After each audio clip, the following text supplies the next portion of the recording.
Yun po talagang naranasan ko na naman po ang nahihilo ako. Tapos, nangangatog aking katawan. Kaya alam niyo po, sabi ko nga sa Panginoon, ikaw na pong bahala sa aking Panginoon, dahil hindi ko po kaya aking katawan, lupa. Di ba po, kasi salamat talaga sa Panginoon, na oras lang tumawag tayo sa Kanya, ay narin po siya upang tayo po ay tugunin sa ating mga dalangin.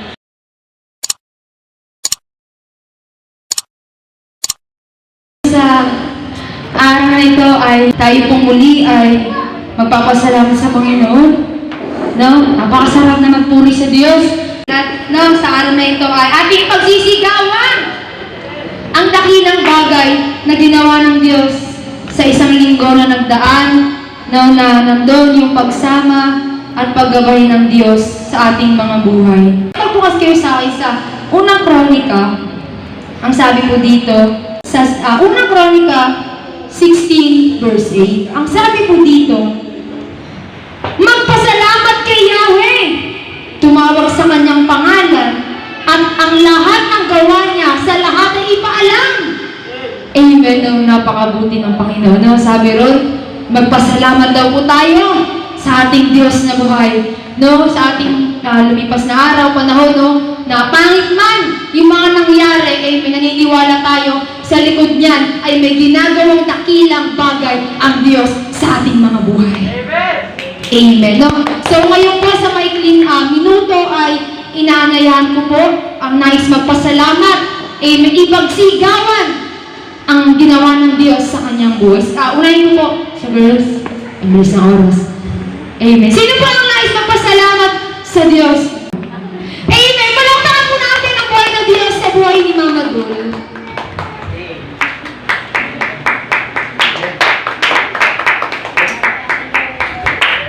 Amen. Salamat po sa Panginoon. Yun po, nais ko rin po magpasalamat sa araw na ito na binigyan niya naman po ako ng kalakasan, kasiglahan ng aking pangangatawan. Na yun po, salamat po sa Panginoon na nung isang araw, nais na naman po ako lumpuhin ng dyablo. Yun po, talagang naranasan ko na naman po ang nahihilo ako. Tapos, nangangatog aking katawan. Kaya alam niyo po, sabi ko nga sa Panginoon, ikaw na pong bahala sa aking Panginoon, dahil hindi ko po kaya aking katawan, lupa. Di ba po, kasi salamat talaga sa Panginoon, na oras lang tumawag tayo sa Kanya, ay narin po siya upang tayo po ay tugunin sa ating mga dalangin. Kaya salamat po sa Panginoon, na anong po ang ginagawa ng dyablo sa aking buhay, hindi po ito pinahintulutan ng Panginoon, ako ay tuloy na maghina. Bagaman po, siyempre sa ating mga buhay, hindi po natin maialis yung mga ating mga suliranin, di ba, mga isipin. Kaya alam niyo po, salamat talaga sa Panginoon na nariyan po siya na upang ako po ay patuloy na palalakasin. Kaya salamat din po sa ating Panginoon, sa aking mga mahal sa buhay, na hindi niya po hinahayaan na ito ay manghina, na yun po sa ating mga buhay na talagang patuloy din po natin itinataas sa ating Panginoon, nabigyan po ng kalakasan at siyempre sa mga proteksyon sa lahat ng oras. Kaya alam niyo po sa aking buhay, minsan nandoon na rin po ang pinapaisip po ng dyablo na manghina ko, na gusto niya alisin po ako dito sa lugar na ito. Pero alam niyo po, patuloy ko rin po ito pinaglalabanan sa pangalan ni Jesus, na ito po, hindi ko po pinahintulutan na manaig ang kanyang kasamaan sa aking buhay. Kaya alam niyo po, kasi mahirap po sa panahon nito, mahirap po ang wala kang Diyos na nilalapitan, di ba po? Ano man ang mga kahirapan natin, mga panghihina natin, huwag po natin ito accept sa ating mga buhay na tuloy na po tayo manghina. Pero alam niyo po, salamat talaga sa Panginoon na hindi niya po pinahintulutan na ako po ay tuluyan na po manghina. Kasi alam niyo po, mahirap ang umalis sa presensya ng Panginoon, lalong-lalo na po sa ating mga mahal sa buhay. Di ba po? Nakuha na po tayo ng mamagitan sa ating mga mahal sa buhay. Talagang wala na po tayo magagawa kung wala ang Panginoon sa ating mga buhay. Kaya salamat po sa ating Panginoon na talagang hindi niya po hinayaan na tayo po ay manghina. Salamat sa Panginoon. Amen.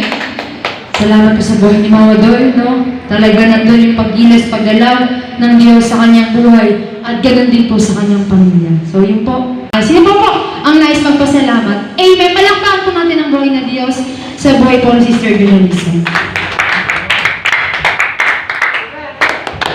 Mapagpalang umaga rin po sa ating lahat at nakikinig sa Diyos na buhay. Tunay nga rin po ako po'y nagpapasalamat sa Panginoong Diyos na kung saan yung pong pagpapasalamat ng aking anak ay sa kahapon ay hudugtong ko yun.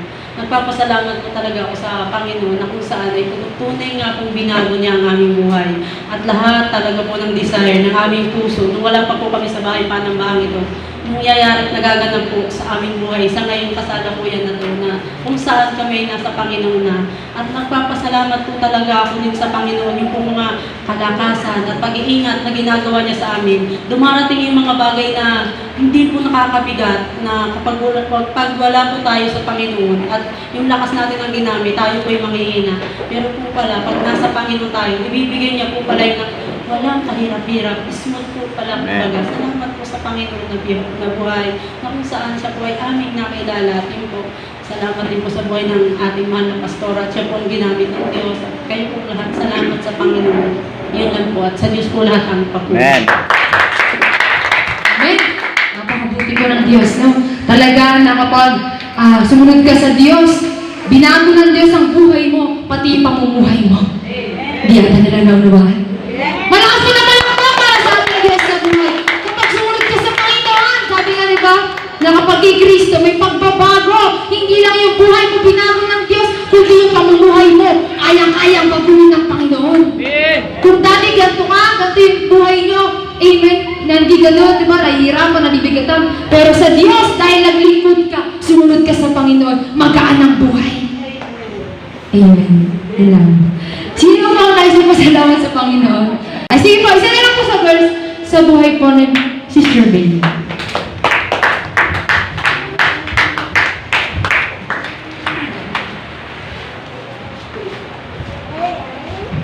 Praise God. Hallelujah. Ako po hindi papayag na hindi talaga po magpasalamat sa Panginoon. Lahat nga na syempre may nakuha na. So, bibigyan po natin ng way.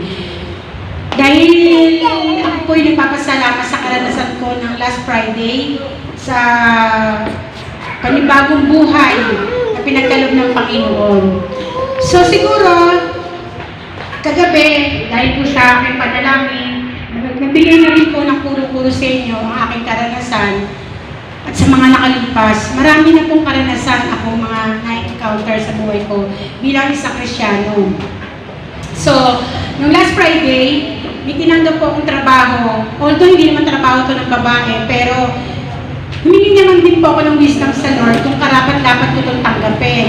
So, nag-pray po ako bago ko po itong tinrabaho at matagumpay ko naman po itong nangagampanan. So, sa akin po tanggap ng work na yon, hindi po maalis talaga po yung umawit ako eh. Sabihin na ng iba na parang na kung ano-ano, pero ano doon po yung heart ko talaga umawit. Bagamat siguro si Satanas, hindi niya nais ibig ang aking tingin. Siguro nasisintonaduhan siya, pero ako, tuloy lang din po sa pag-aawit sa Panginoon. Nung matapos ko po na natagumpayan ko kung ginawa yun, so nakababa na po ako sa baba, bumalik ako doon sa nagpatrabaho sa akin, pinaliwanag ko na ganito ganyan. Hindi po siya pumayag na hindi po matapos ng araw na oras na yon. Kailangan po tapusin na namin dahil mainit na po ang panahon. So nung parang po then imagine mo, hindi man po trabaho ng babae yun eh. Trabaho po ng panlalaki. Pero kinaya po ng isang ina para po mabigyan ng katugunan ang pangangailangan ng kanyang mga anak. So, doon po, nakita ko po ang kami ng Panginoon. Dahil nung ako'y nahulog po sa hagdan, hindi po ako nag-worries. Bagamat yung mga nakasama ko, nag-alala. Sabi ko, mga kapatid, huwag po kayo mag-alala. Hayaan niyo po ako makapanalangin kasi po, ito po ang binubulong ng Lord sa akin. So, nagtaas po ako ng 2 kamay sa pagkakaluhod ko. Natutuwa po sila dahil dapat nga nag-alala ako sa naramdaman ko. Ang laki po ng bukol ko, hallelujah. Talaga po ang kaaway. Kasi nung pag-akyat ko po sa hagdan, ang awit ko po noon, tinugon na ako ng Lord. Kasi matagumpay ko pong natapos, nung bumaba ako, ang kaaway, gumamit uli ng oras na hindi dapat.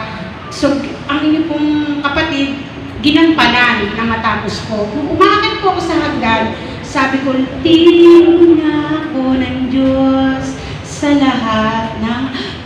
Hindi ko pa po natatapos. Talaga po nakita ko yung pagtumba ng ladder niya. Hindi ko po naramdaman kung paano ako nakarating sa ibaba. Naramdaman ko, bukol po. Siyempre pagod na over-fatigue. Talaga pong nanlata po ako. Pero tinaas ko po ang kamay ko sa langit. Lord, hindi pa ito ang time. Alam ko, mas malalim pa ang pagkakagamit mo sa akin. Dahil gagamitin mo po ako ulit sa nilalaman ng puso ko na makapaglingkod pa ako sa iyo at gayon din po sa mga anak ko na magampanan ko po ang tungkulin ng isang ina. Kaya salamat ng mabuti sa Panginoon. Salamat ng marami sa yung caring talaga na naramdaman ko. Sabi ko, Lord, marami kang mga words na sinasabi, na promises na sinasabi, na anuman ang mangyari, narito lang ako, anak. Follow me. Lahat ng pangangailangan mo, ako ang magsusupply sa iyo. Amen. Sa mga panahon pong ito na po ang in-apply ko. Dati, nahihiya nga po ako dahil ang tagal-tagal ko na po naglilingkod sa iyo dahil doon pa po yung faith ko, nagtitwist-twist pa. Pero sabi ko, this time, Lord, yung ikaw na po talaga ang kikilos sa buhay ko, hindi na po ako. Ayoko na po, ikaw na po talaga. Amen. Kaya anuman po mga kaguluhan, na mga pandaraya ng kaaway, sa buhay ko, sa pamilya ko, sa buhay namin mag-asawa, pinagkakatiwala ko na po sa Diyos. Bahala na po si Lord kung anumang kalooban niya, siya po ang maganap sa buhay ko. Kaya maraming salamat sa Panginoon. Kaya Satanas, from now on, wala ka na sa buhay ko. Matagal ka ng tagunan. Amen. Amen. Salamat po sa buhay mo, Sister Baby, na talaga nandun yung pagkilos ng Diyos. Sabi niya nga sa Philippians 4:19, sabi doon, buwan sa hindi maubos na kayaman ng Diyos, ay ibibigay niya ang ating pangangailangan sa pamamagitan ni Kristo Jesus. Amen. Na talagang mayaman ang Diyos. Amen. Na ating pinaglilingkuran. At lahat ng ating pangangailangan, ang sabi niya sa Jeremiah 33 verse 3, kung kayo tatawag sa akin, tutugunin ko kayo. Amen. So, boys naman po tayo. Sino po ang nais magpasalamat? Amen. Palakpakan po natin ang buhay na Diyos sa buhay po ni Tatay Gareth.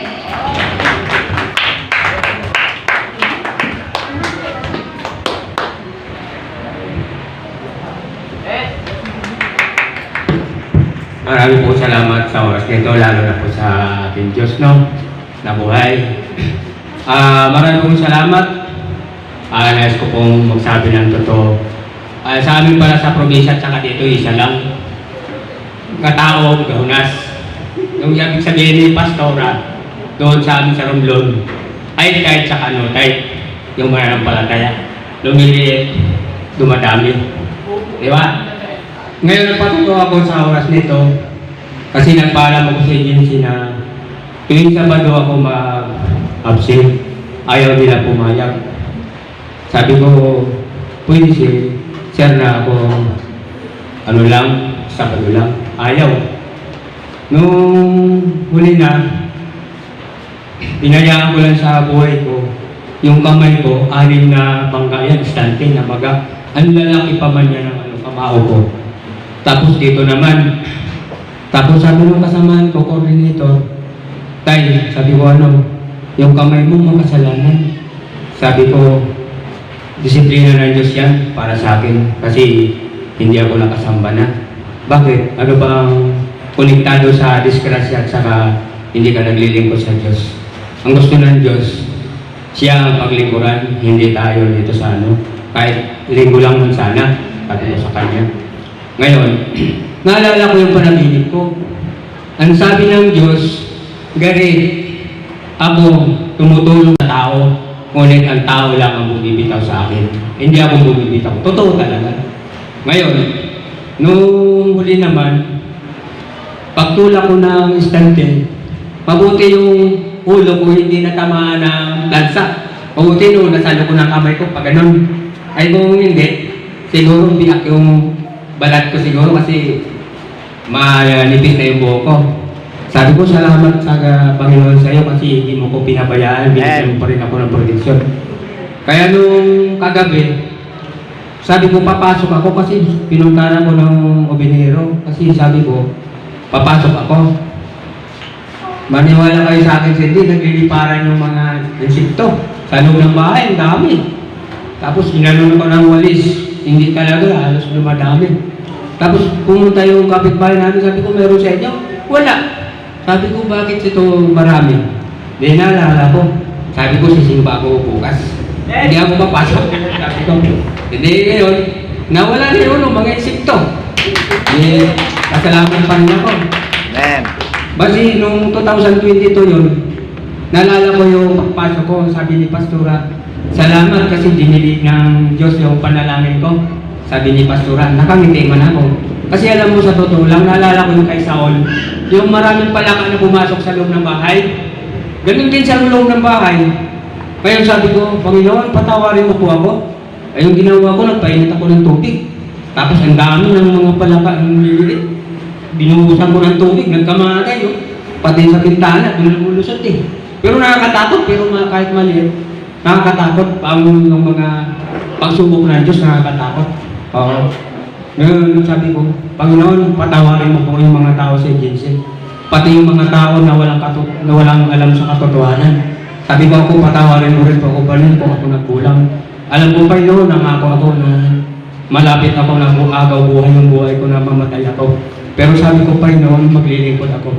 Pero sabi ko, Panginoon, matapos lang yung hulog ng isis ko, uwi na po ako sa amin sa Romblon. Doon na po ako, tuloy-tuloy na po yung paglingkod ko.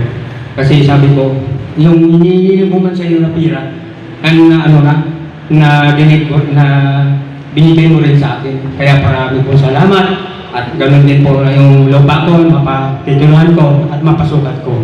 Marami pong salamat, Panginoon, sa umagang ito. Ikaw, Panginoon, ang magabay sa akin. Salamat po. Amen, no? Talaga, sa buhay ni Tatay Garrett, hindi papayag ang Diyos na hindi siya maglilingkod sa Panginoon. Amen, gumagawa talaga ang Diyos ng paraan upang makabalik si Tatay Garrett sa bahay panambahang ito. Sino ba po nais magpasalamat? Si Tonton.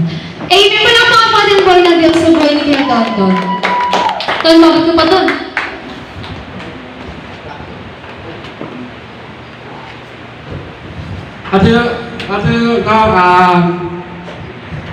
Kanay kami to, atol amin. Atol.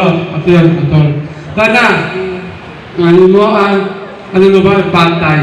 Ano ba tao? Dito po. Amen, salamat sa buhay ni Kuya Tonton. Ang Diyos ang nakakaalam kung ano man ang kanyang pinagpasalamat. So yun po, wala na po talagang oras at yung nais mo pasalamat ay handa na lang po natin sa susunod na linggo. Amen. At ako rin naman po ay nagpapasalamat sa Panginoon sa isang linggo na nagdaan na marami nangyari at isang bagay yung pinagpapasalamat ko sa Panginoon na sa lahat ng bagay na yun pinagtagumpay niya ako. Tinulungan niya ako sa aking pag-aaral. Sobrang dami na kasi isang buwan na lang ay end of school year na. Salamat sa Panginoon at nawa, loobin ng Panginoon makatungtong ng third year. Amen. At yun na, papasalamat ako sa Panginoon na talaga itong susunod na linggo na ito talagang, yung mga school works ay talagang sabay-sabay siya kagabi. Kaya sabi ko sa Panginoon, Lord, magpipray ako talaga. Kasi sobrang dami kong iiyak sa'yo. Sobrang dami kong ipapanalangin na sana, Lord, itong last na set namin, pagtagumpayin mo ko.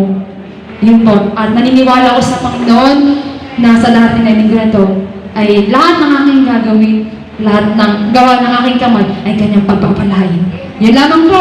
Sa Diyos po ang kapurihan at ibibigay ko na po sa susunod na tatayo sa buhay po ni Brad San. Malakas na palakpak po para sa ating Diyos na buhay.